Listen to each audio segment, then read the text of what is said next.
Welcome. Well, you are at home with Jim and Joy, and you are an important part of our EWTN family. And we're delighted that you have welcomed us into your home. You know, we would love to hear from you. So send us an email with your question or your comment to jimandjoy@ewtn.com.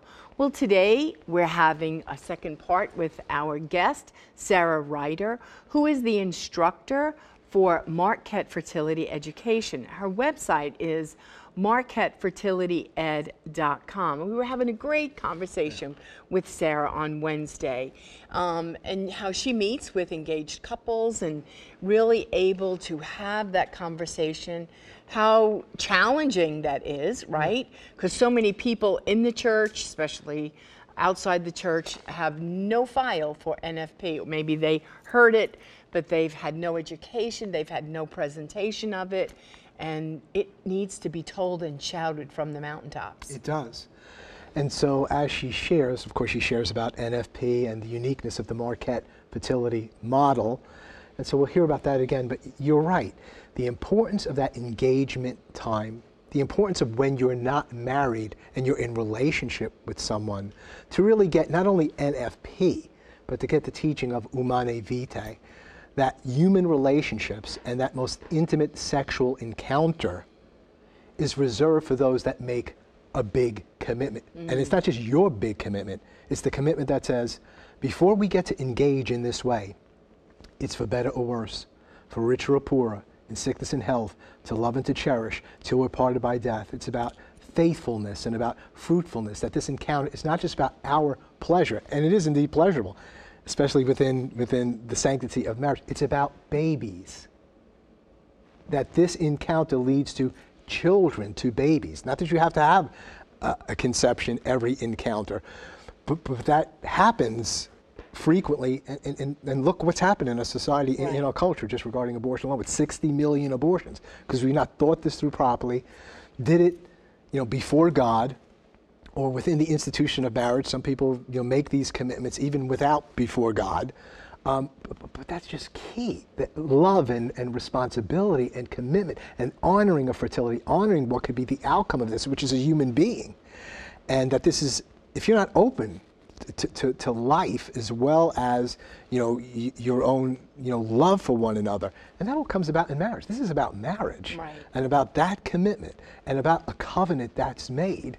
And about sexuality, it is so powerful in so many dimensions, but it is one dimension that needs to be incorporated in the midst of many other things that lead to ultimate, true, holistic intimacy. We need to have more conversations about that. And Sarah Reiter is here with us with Marquette Fertility Education, marquettefertilityed.com. And NFP is, one way of bringing that key message of marriage, right, about bonding, about babies, about a union of not only man and woman, but with the children that may be born from that union. And you've got to do that the right way. And the beautiful thing also, it's education for couples who might be infertile, right? So it teaches you, it empowers you just in understanding a woman's body and how we are as human beings and how God made us. So it's not just NFP in a way that you don't understand yourself. It's to be fully educated and enlightened. You need to understand the woman, you need to understand the man, the sanctity of marriage, and the greatness of human life. Plenty more to come. Stay with us. Please don't go away.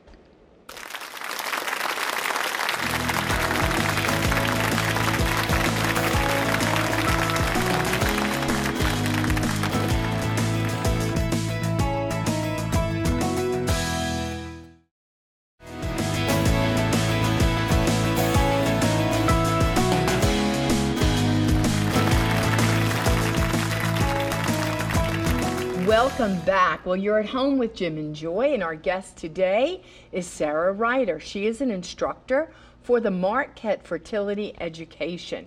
You could go to our website, marquettefertilityed.com. We were having a beautiful conversation with you, Sarah, on Wednesday, but today, why don't you give a little snapshot version of Marquette Fertility, exactly who you're teaching, and tell our family a little bit about that method. Okay.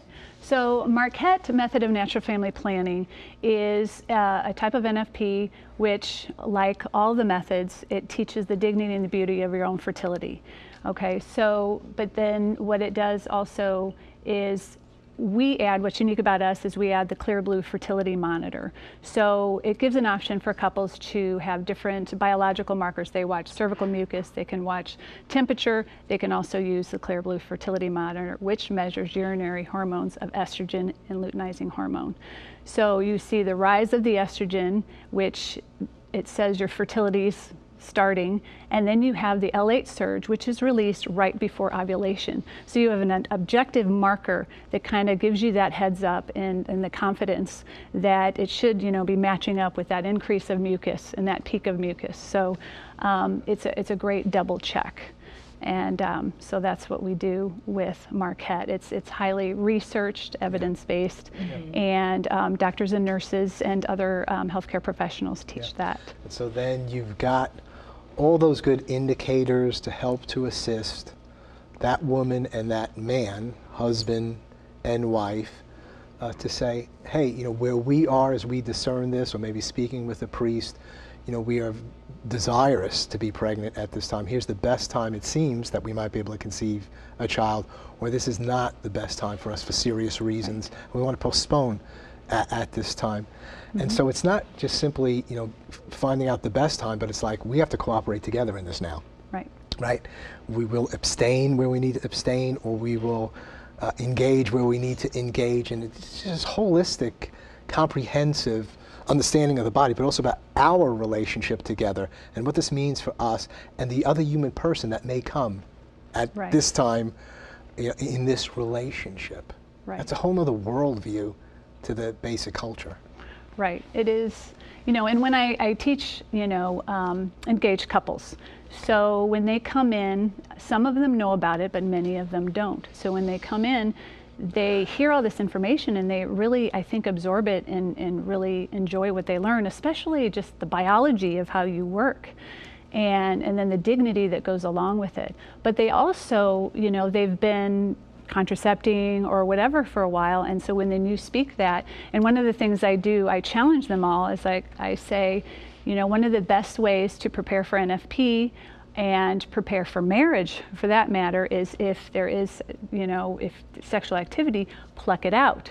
And what that can do is prepare you to abstain when you need to abstain in NFP.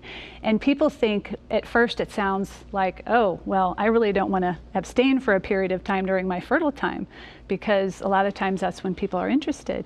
But what it does is it's such an opportunity for couples to get closer, because, and then it keeps your marriage new. You have the honeymoon effect, and that, you know, you spend this time apart, you use other things to be intimate in order, like you go for a walk, you exercise together. And one of the neat things that's out on a website, that NFP, You, Me, and NFP, one of the blogs is what couples can do during the fertile time to help during that challenging time. So it's kind of funny, they'll be like, you know, don't shave, or, you know, my husband and I were joking the other day, eat onions, one person eat onions, just have fun with it. I mean, you can joke around with it and have fun, but you can also, you go closer. And before your marriage, when you abstain to prepare for marriage, it allows you to work through things. One of my friends, a dear friend of mine, they were sexually active before marriage. And when they got engaged, they went to a Christian church, and the pastor said, I want you to sign this contract. You will abstain until you're married. And they were kind of like taken aback by that, but they signed it, and because they didn't want to sign it and then just go do whatever they want. So they ended up trying to abstain the best they could. She said it was the hardest thing she ever did, but it was the best thing they ever did, because you can't fall back on that. So you have to work through things, and it really, really prepares you for marriage. Well, and spiritually, the place where it puts you is to put you under the authority of God Almighty, where you're saying, I don't get to be a Christian or a Catholic on my own terms. I love you, God, you love me, but I'm going to get to live my life the way I care to. Thank you very much. I'm the rule and the Lord of me. We, at some point in our lives, have to be converted and delivered from ourselves, especially in the area of sexuality. So we don't get to be a Christian on our own terms to say, I'm going to use the church, or so that's called an epiphany moment where we're saying, what? I'm fornicating?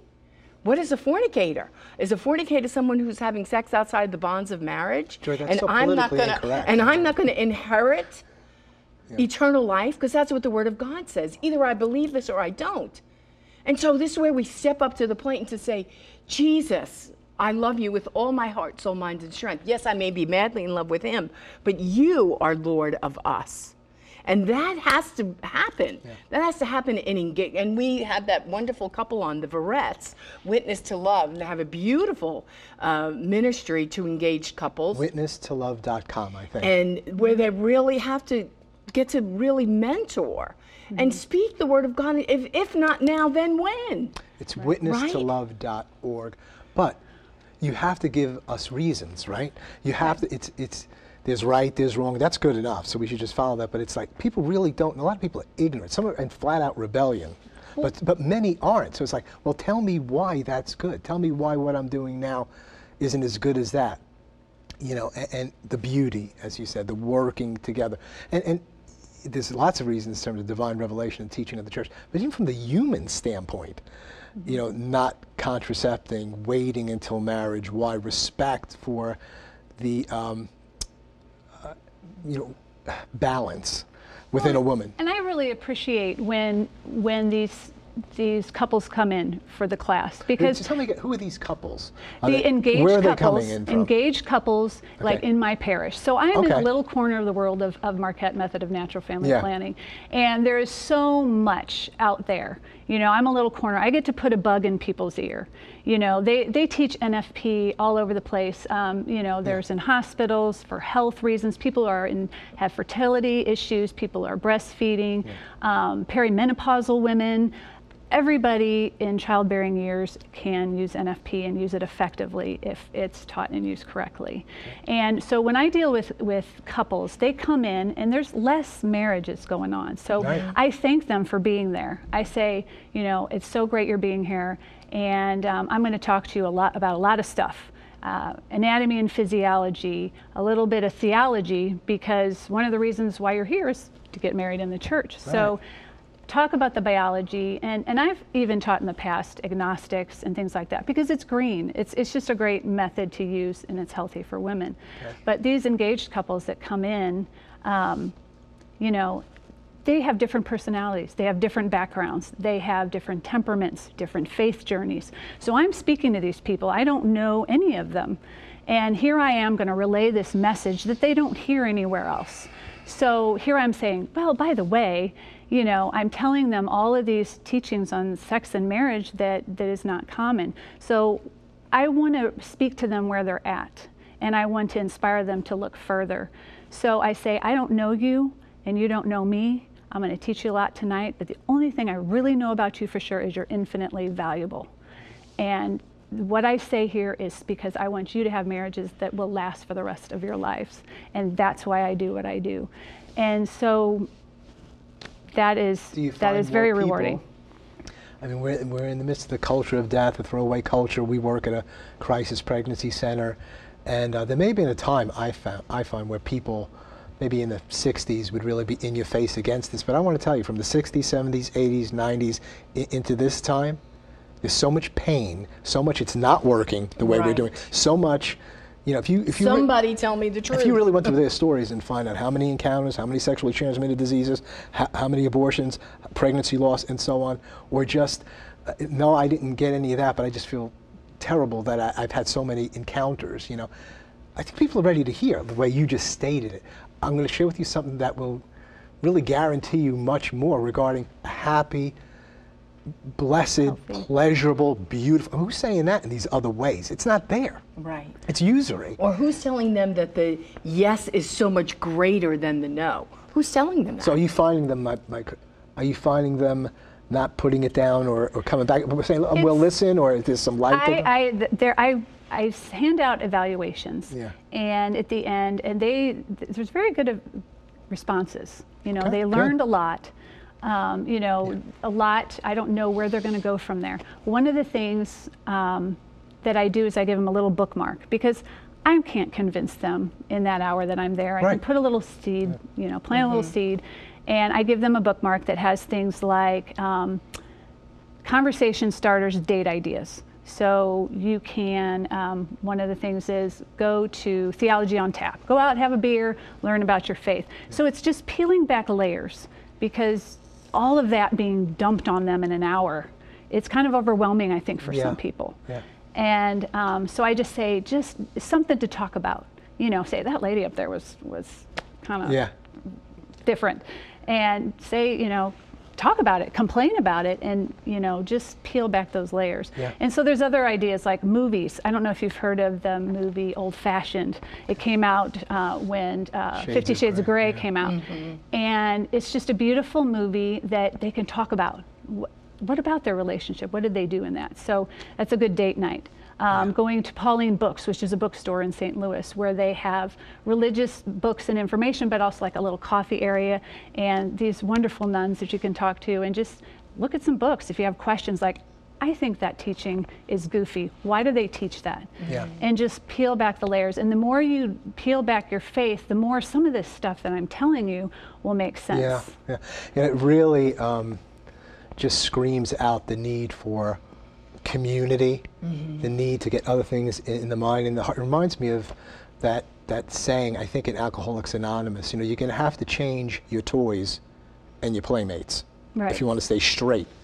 And it's the same thing. If you want to get beyond this culture that's trying to conform your mind and your relationship to everything has to end up in this sexual encounter, there's so much more to life, so much more to relationship, and this dimension might not always be there in your own life. Intimacy is much more holistic, and the sexuality comes out of that broader, holistic relationship, and you better get around people that are thinking a different way, and you're reading different things, and you're seeing things that are wholesome, because we really are countercultural, but it is a culture that will prosper if you nurture it.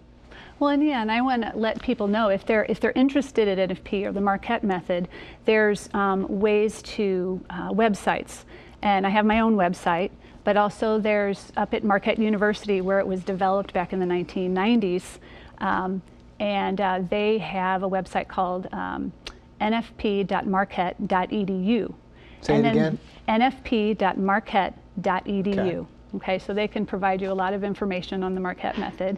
Also, there is a Facebook page for Marquette method that you can look on. So if you want to learn about and just dig deeper and get some more information about it, there's websites out there. You can check in your archdiocese. Don't most dioceses provide something? They do, and sometimes Marquette is, since it's newer from the 1990s, some areas I don't think they're aware of it. So they do teach it online, and you can, but you ask your priest in your parish if they offer that. Let's take a break. At this point, we're going to hold you over for another brief segment. It's Marquette Fertility Ed.com. Plenty of information there. We're going to take a break. We'll be right back. Plenty more to come. Don't go away.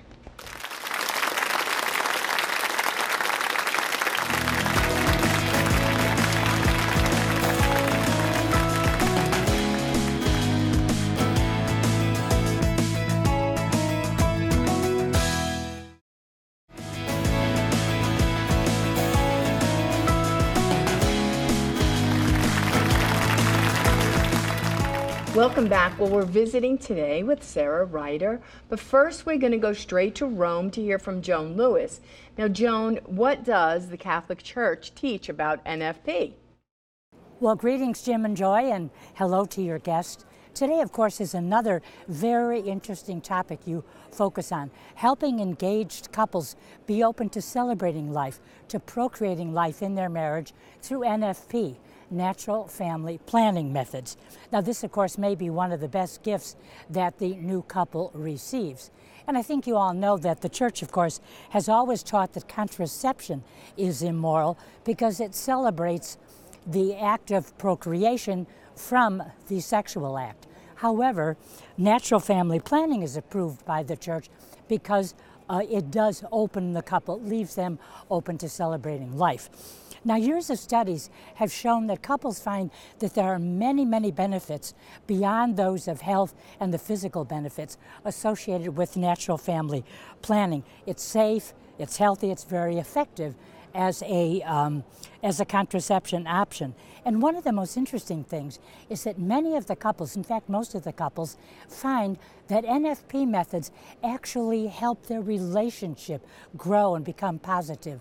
And by the way, it also helps lessen the burden on one's conscience. Now, if keeping our bodies safe and healthy is a priority for all of us, so much more so, all the more so, for a woman who wants to become pregnant, because in using NFP methods, she avoids the risks and the side effects that often come with devices associated with contraception. Some of those risks include, of course, depression, increased risk for stroke, and a lower quality of life for many. Now, one website dedicated to NFP and marriage noted, quote, "More than his predecessors, John Paul II saw the benefit of natural methods to the couple and the family. He appreciated the way they offer spouses the possibility not only to space children, but also to identify the most opportune time to conceive a child. In addition, they call for dialogue and mutual sensitivity to one another. Thus, said John Paul, periodic continence requires a profound understanding of the person and of love." So really beautiful words, but NFP, that's really the good news story, isn't it? Time's up here. Back to you. Joan, thank you so much. You summarized such an important, detailed subject so beautifully and so well. Sarah, you've done so as well. Any closing thoughts? I know that in our conversations you're always growing. We're always growing in this area, and you're working in a pregnancy resource center. Tell us about that. NFP kind of prepared me. It's like one of the steps you take in life, and I fell into NFP, and I fell into working at a pregnancy center. You're just falling all over the place. Good stuff. I know, and it prepared me to reach these women, and because they are, a lot of them don't like birth control, the feelings that come from it. They're depressed and things like that. But also the relationship factor, a lot of issues with relationships. So I'm able to speak to them about the health of their fertility, but also challenging them the same way to set that bar high and realize their dignity and their value. And I challenge them like I challenge my engaged couples. But also we give books called Pure Womanhood and Pure Manhood, which is a secular version because we have all kinds of clients ranging from different faiths and things like that. And it talks about their fertility, but respecting it and the dignity. And a lot of guys will sit in the waiting room and say, wow, I wish somebody would have told me that before. Yeah. That is so very, very powerful, powerful dimension. We often speak about the new evangelization, but evangelization is done in a certain context, and in this context of human history, the violation of chastity and the repercussions are so immense that what the work you're doing is evangelization in the context of the culture of death, and saying, here's the message of life, here's the gospel of life, and all you can do is present it. And we hope that the light and the aroma will make them see another way, that they would have an epiphany. Sarah, thank you so much for being with us. Thank you for having me. It's a wonderful time with you. All the information is up there on site, and we'll be sharing with you more about the upcoming events for the March of Life that will be happening soon, and the Walk for Life in the West Coast and One Life LA. Keep it on EWTN. You're an important part of the family. You're always at home with Jim and Joy, and remember that life, marriage, the family, it will prevail. Keep it on EWTN. Bye now.